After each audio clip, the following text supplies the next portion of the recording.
Hey, what's up you guys, it's Spartan and welcome back to Chivalry 2. So in this video we will be covering everything there is to know about the new weapons called the Katars. So we will be discussing the listed traits, the damage stats, as well as the time to hit and the time to recover for every single different type of attack, as well as its overall damage per second, its length and its range, as well as its average speed and its overall ranking compared to every other weapon in Chivalry 2. Alright, so the first thing we will be covering is its listed traits as well as its listed stats in-game. So the Katars are stated to have a faster combo times as well as a faster windup, and it does not interrupt opponents on hit. So one of the most important traits and one of the most unique traits in this entire game is that the Katars do not stagger an opponent before they hit you. So if you stab someone while they're in a wind-up attack, they will get a free shot on you, which is the most unique trait and the most difficult thing to learn about this weapon. So whenever you see someone about to strike you, you always have to block. Do not expect to stun them by stabbing them. And that is why I wanted to cover this weapon for you guys, because it is extremely difficult to learn, but it is also extremely powerful in the right situation. Alright, so for damage. So the Katars come in at having a slash damage of 35, which is pretty much just a normal stab, but it does a little less damage. And it has an overhead damage of 25 and a stab damage of 40, as well as a heavy slash of 45, overhead of 40, and a heavy stab of 50. So overall, with this weapon, you're going to be wanting to mix up stabs as well as slashes. So the light stabs are by far what you're going to be wanting to do the most of and what you're going to be wanting to spam on your enemy. And for the special ability of this weapon, which is extremely unique and also very satisfying but also kind of weird, is the double stab and the running double slash. So the double stab comes in at having 30 damage for the first stab and 30 damage for the second stab. So it is possible to get 60 damage or even up to 90 damage with the backstab ability for this character. And then for the sprinting double slash, you only do 30 damage. So weirdly enough, instead of doing, like 70 damage, because the slashes do 35, you're only doing 30 damage for a sprinting slash. So overall, I would avoid overhead attacks as much as possible, as well as heavy attacks, and avoid using the sprinting double slash. So the Katar's overall damage comes out to be on the lower side compared to every other weapon in this game, but if you add on that plus 50% damage, it could definitely stack up very quickly.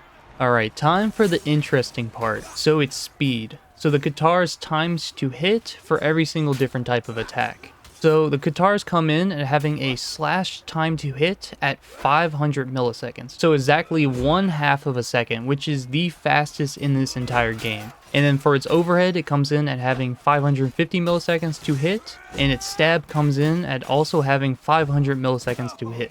So now the Katars are by far the fastest weapon in Chivalry 2 and beat the short sword by 50 milliseconds, which is insane. So the Katar has an insanely high time to hit speed and will easily catch someone off guard and will always hit first compared to the opponent. And for its heavy slash as well, you get 750 milliseconds, heavy overhead 850 milliseconds, and its heavy stab of 750 milliseconds. So for the heavy attacks, they are extremely slow, and they are more similar to a larger two-handed weapon for its heavy times to hit. So I do not recommend using any of the heavy attacks unless you want to be immediately overwhelmed. But for the double stabs, you have a 400 millisecond time to hit for the first attack, and then for the second attack, you have a 300 millisecond time to hit. And what makes the double stab so unique too is that the first hit stuns your opponent, and then the second hit will land with half damage and will land with 15 damage every single time. So if you land both your hits onto a blocking opponent, you will be guaranteed 15 damage and a huge amount of stamina loss for your opponent. So honestly, it is viable to spam double stabs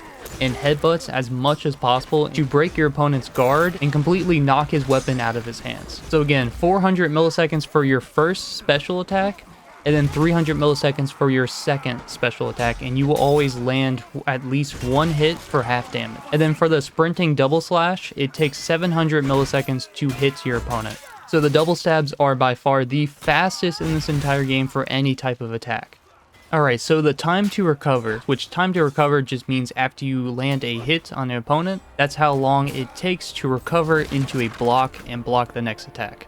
So for the slash, it comes in at having a 500 millisecond time to recover, which is the exact same as its time to hit. And for its overhead, comes in at having 650 milliseconds time to recover. And for its stab, it comes in at having a 450 millisecond recovery time. So that is the fastest time to recover out of every single weapon I've ever tested in Chivalry 2. And for its heavy slash, it comes in at having 600 milliseconds recovery time, heavy overhead 800 milliseconds, and its heavy stab 600 milliseconds. So overall, if you were to list the traits this weapon actually has, instead of having a faster windup, it would have a faster recovery time. So this weapon has a faster recovery time and not a faster windup. And then for its double stab, which means after you land both of your stabs onto your target, it takes 600 milliseconds to recover. So overall, that's actually not too bad, and that is actually faster than the overhead, which is really surprising since it's a special. And then for its sprinting double slash, it takes 900 milliseconds to recover from your attack. So overall, the double stab is insanely fast to strike as well as to recover,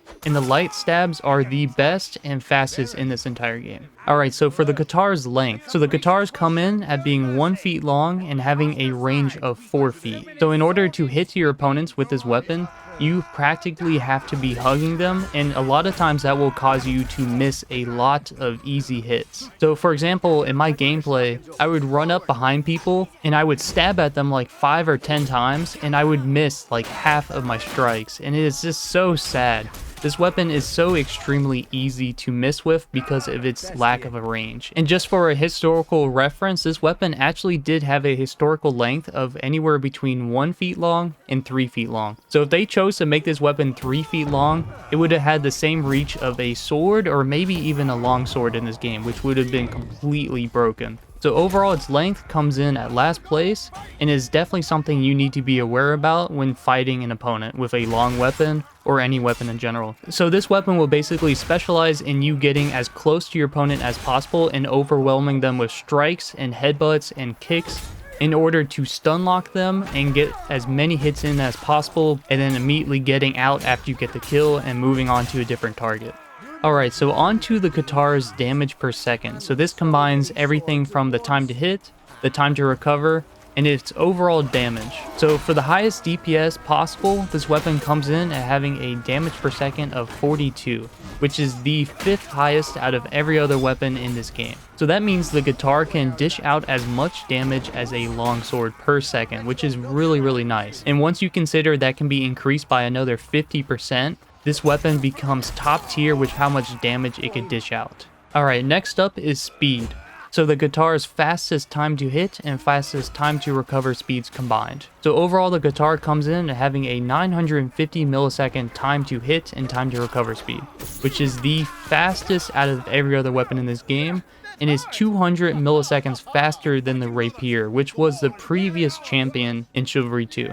Alright, so now that I have taught you guys everything there is to know about its stats, including its damage, its speed, and its time to recover speeds, now it is time to actually teach you guys of how to use this weapon effectively and properly, and when to actually use the Katars.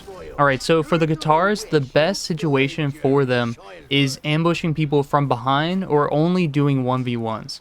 So the Katars absolutely dominate in 1v1 servers as well as 3v3 servers or smaller team battles such as 20v20. So if you want to actually do good with this weapon, the only option is to run away from fights.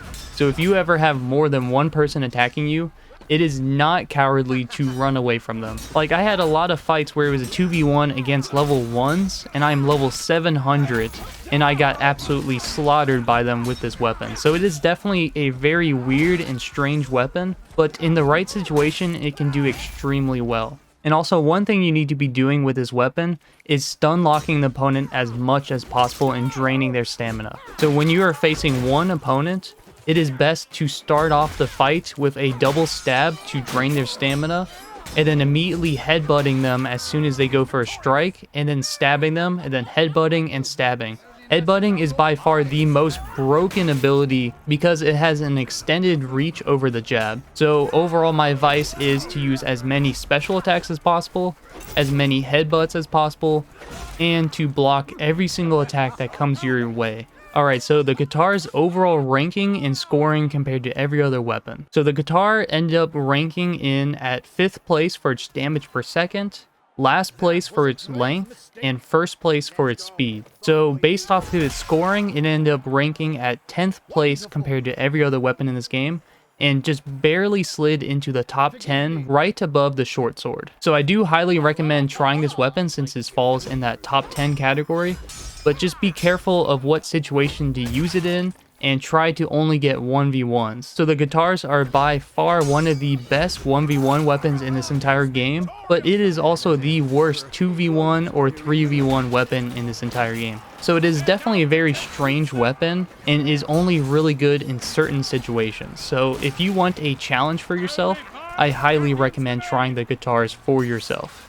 Alright, so I hope you guys enjoyed this weapon guide on the new weapons called the Katars. And if you guys have any questions about the stats, or if I missed something, make sure to leave that down below in the comments. So I hope you guys enjoyed this video, and I'll see you guys in the next one. Peace out, Spartans.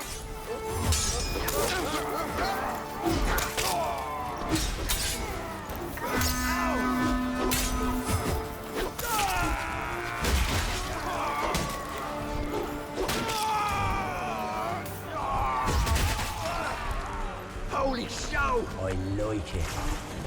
I live to serve. May his light be our shield and our virtue. Sally forth! Assistance!